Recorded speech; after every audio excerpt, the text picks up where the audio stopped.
വേദപുസ്തകം പറയുന്നു, സ്തോത്രം മനസ്സിലാക്കണമേ, 12-ലധികം പ്രാവശ്യം സ്വസ്ഥത എന്ന് പറഞ്ഞിരിക്കുന്നെങ്കിൽ സഹോദരി സഹോദരന്മാരെ മനസ്സിലാക്ക്, യേശുവിനുള്ളതായ ജീവിതം അസ്വസ്ഥതയിലല്ല. അതിനു വേണ്ടിയല്ല ദൈവം നിങ്ങളെ വിളിച്ചിരിക്കുന്നത്. പ്രശ്നം ഉണ്ടായിരിക്കാം, പക്ഷേ അസ്വസ്ഥതയ്ക്ക് വേണ്ടി ഈ കർത്താവ് നിങ്ങളെ വിളിച്ചിരിക്കുന്നില്ല.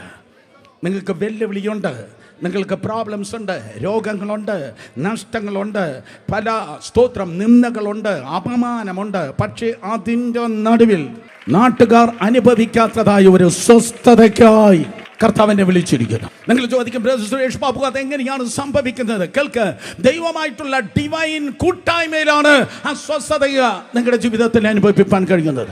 ഞാൻ ആവർത്തിക്കുന്നു, ദൈവമായിട്ടുള്ള ദിവ്യമായ കൂട്ടായ്മ ഉള്ളവന് മാത്രമേ അത് അനുഭവിപ്പാൻ കഴിയത്തുള്ളൂ. ഞായറാഴ്ച പള്ളിയിൽ വരുന്നവനല്ല, ഇടയ്ക്കിടയ്ക്ക് പ്രസംഗം കേൾക്കുന്നവനല്ല, പ്രസംഗത്തിന് നോട്ട് എഴുതുന്നവനല്ല, മാറുകിടുന്നവനല്ല, പകരം ദിവ്യമായ കൂട്ടായ്മ. That divine koinonia, that's a summation of your Christian life. നിങ്ങളുടെ ക്രിസ്തീയ ജീവിതത്തിന്റെ അന്തസ്സത്ത എന്ന് പറയുന്നത് ദൈവമായ കൂട്ടായ്മ.